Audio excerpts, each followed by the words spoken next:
What is good, rookies? Welcome to our round review for Gather Round, where we had a shocking week.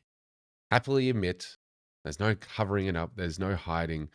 We had some situations where we tried to do some risky plays and they just didn't work out, which is totally fine. As you can see here, the damage wasn't done too much. Still ranked in the top 1%, thankfully, and just outside the top 2K. So definitely not season over. We can build on this. I'm still very happy where the team's heading structure-wise, player-wise. Just one of those weeks where things just didn't pan out and had to take some risks that really, really kind of shat the bed. So with that all said, let's jump into the team. Alrighty, so we're going to try and speed through this so just we can keep it short. It's going to be a late upload, so if you are one of the loving degenerates of Supercoach that love watching these videos late at night, absolutely appreciate you. We had Whitfield as our captain, didn't work out. We had VC on TDK, which we could have taken, but chose to run it up against with Whitfield. Probably not ideal, but we had a head-to-head in the cash league that we were trying to have some differential points in the team and just didn't work out. So I'm totally okay with that. That's also why Henderson is on field. Took a random punt on him, scoring more than Hall. So, is what it is. I'll happily die by that sword. Sometimes you got to take a risk. Doesn't always mean it pans out to be successful. So our backline struggled this week. We had like Norwood Oval, which was very tiny, and just saw that any of the main quarterback, halfback roles that we've seen in like Zorko and Whitfield, even Sinclair, just didn't really have the opportunity to do what they normally do. Sinclair ended up spending some time on ball and was able to kick a goal and got a bit kissed. Definitely got a bit kissed here.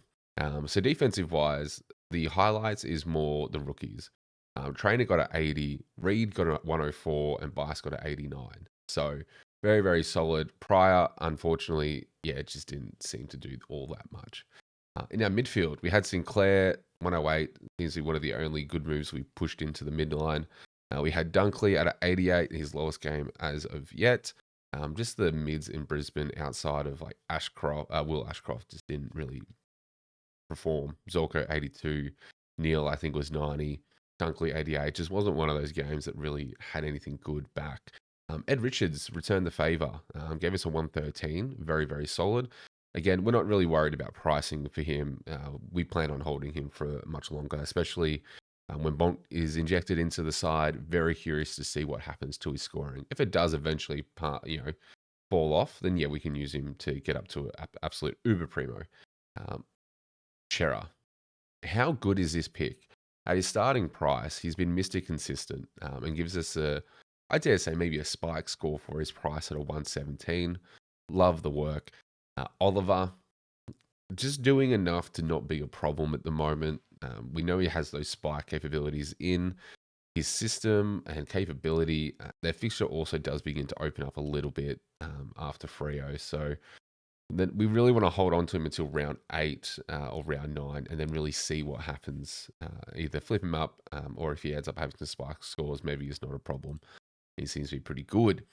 Maybe Ashcroft, a 90, absolutely solid performance. Lindsay, a 48, a little bit disappointing from what we're all kind of expecting.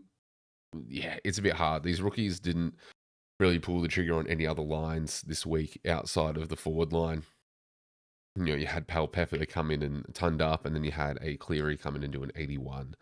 Outside of that, the rookies were indeed rookies, which is kind of the pain that we have with Best 22 is now we get to feel the full unshakable force that rookies provide us on field. So again, that move to try and get them off field, especially in the mid and forward line, is very, very real.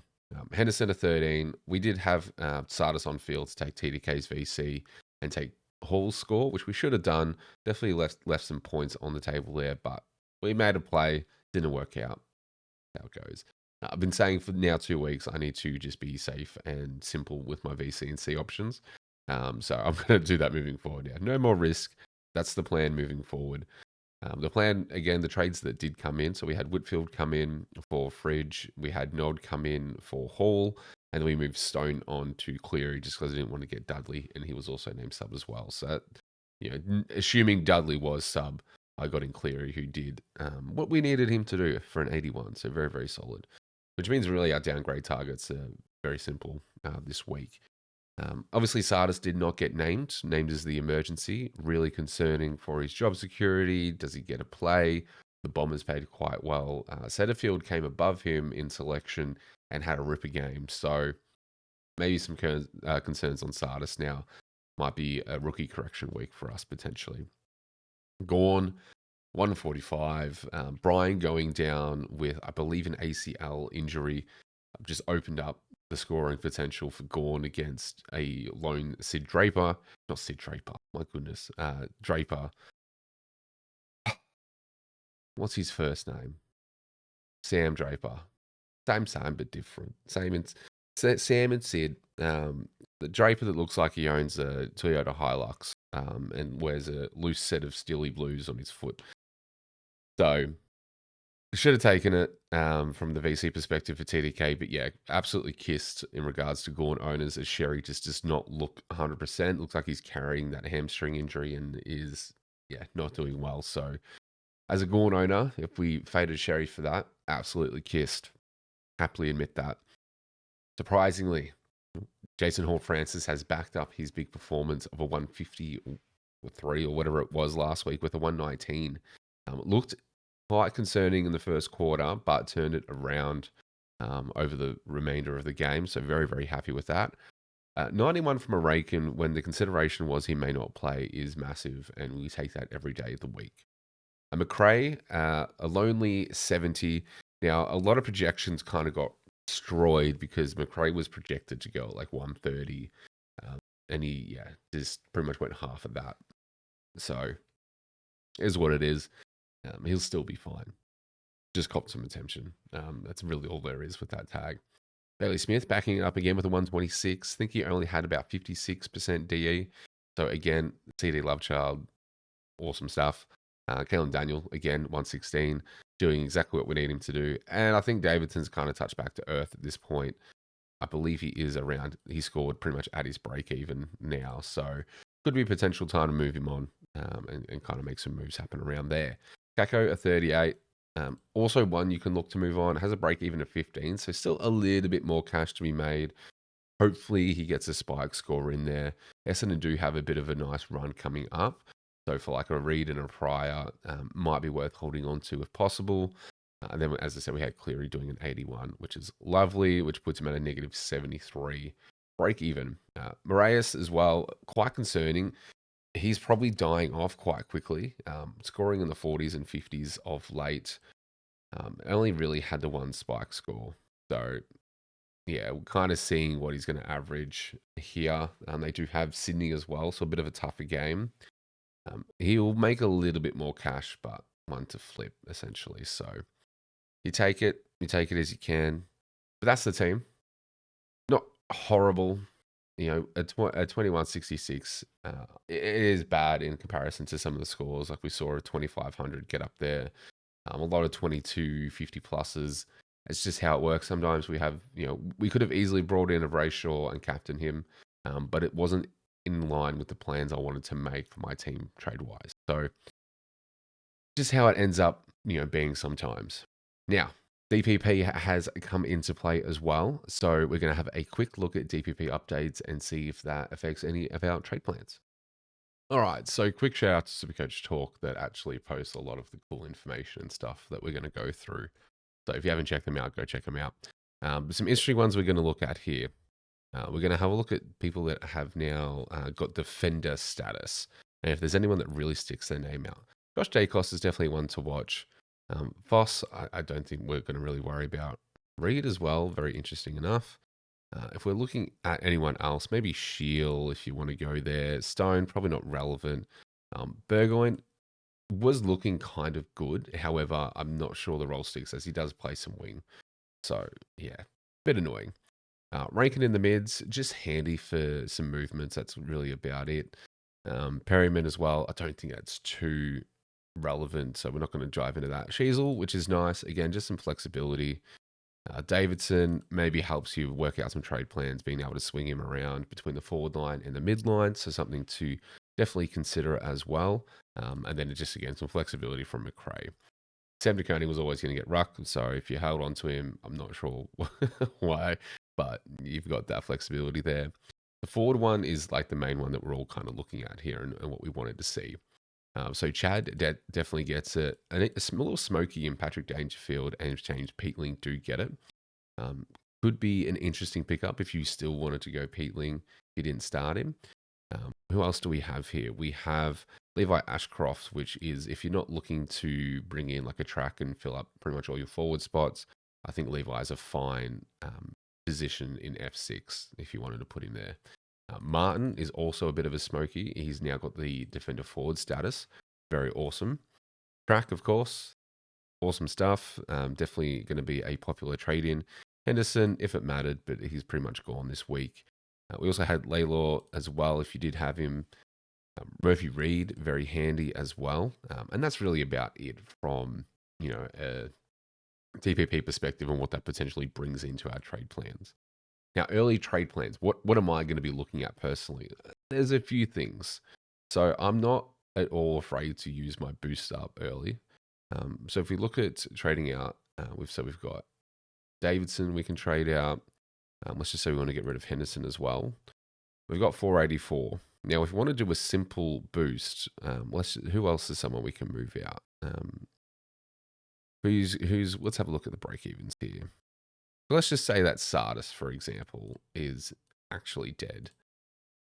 Means we have to try and find another rookie because an easy one that's going to be a major pick is Gross at a 113. So we're going to grab him. Now, we could have a look here, and let's just say the Brayshaw's going up. Look at all these price rises. Ridiculous. Sarong went down to 589. That's nice. But let's have a look. Let's just say we want Track. What's Track sitting at the moment? 483. So we need to actually move on some other people to make something work here. So let's just cancel this. Now, my original plan was actually letting go of Roberts if he had a bad game, which he did, getting rid of Henderson and Davidson. So then this way, we have a bit of cash, so we can bring in, let's just go, well, not that's so wrong. We're still going 1 up and then 2 down. So we can throw Sinclair back there. Now, we can say, for example, bring in a Dacos. So let's go Dacos here. Bring in a Gross. Now, who else can we bring in? Who's actually worthwhile? So if we have a look at our break-evens. So we've already got Cleary. We've got Erasmus. Menzie at 204. Absolutely had a ripper game. I'm still waiting. There's only one downgrade option that we can really look at here. No one else is really putting their hand up. Really tricky if you want to boost because we did get Cleary last week where the main 2 ones are Gross and Cleary. So Erasmus is one there. Menzie looks okay, but he's already had a price rise. What's his scoring been at? Let's have a look. So he's got a 4, a 63, then a 92 against a dismal Melbourne. They have West Coast and a nice run coming up. So that's fine. But that's just for forward. So this is all we're looking at. So if we were to move Ashcroft forward, do we have anyone else? So we have Sard. Now, yes, he got brought in only because Brian had an injury, but with that DPP, he's going to make some cash. He's got a 67. You'd think he keeps a spot. So Sard might be our only option in regards to a trade-in target for that. So we can do that. Let's complete that. And then we're essentially not making any crazy moves because we're still fielding the same amount of rookies, except we're just moving some stuff around. So I might actually, let's just say we move Levi to, let's have a look here. What can we do? A few things to figure out, actually. Let's cancel this. I want to cancel my trades, please. My goodness, it's that late. Anyway, early trade plans. We can potentially get a Dacos in, who's pretty much bottomed out. Maybe we'll lose a little bit more cash, He's got Brisbane, which will be a tough matchup. Not sure they sent anyone to him, but then he's got Essendon and Geelong. Like Essendon's going to be a great game. Geelong will send Atkins to him. Like I had the planter issue. Not too sure, but we could go say if we wanted to swing Ashcroft still back into the midfield and still field him as a rookie with Lindsay, and then try to potentially do a loop. What are we looking at? We have Christian Petrarca, which then gives us a little bit more cash to move around, so we can complete that. So then if we put that on top of, say, our Hooley, do we have any odd plays that are going to stand out for us? Let's have a look at average. So you got Ward, you got Cottrell, you got no one that's really, I mean, Murphy Reed, but again, that's probably not it. Isaac Cumming isn't a bad shout. Let's filter by break even. Yeah, so again, we could jump on. Who could you jump on? Not really anyone. Maybe a Hanley. Hanley looks solid, but how much more cash has he got to make? Is he consistent? Not really. One of those tricky ones. So what we could do though is we could use that and just bank a lot of the cash here, and this would mean that we can bring Track in, get a rookie off field in the forward line. Means we can bring, let's say, find a way to bring. We can do a bit of this if we wanted to get Cleary on there. There's a few different things we can look at here, essentially. So regardless, let's just optimize this, see what happens. What happens here? So Sheasel gets moved to the mid. Jacket moves to the mid. Ashcroft is there, which is fine. I don't mind that at all. I actually don't mind the optimize on this one. There you go. I think Gross is going to be better than Hall, though. Definitely don't trust Moraes there either. But that's essentially what we're looking at. So with all that said, guys, thank you guys so much for watching. Thanks for letting me think out loud with my trades. How did you guys go this week? What was your score? What is your rank change?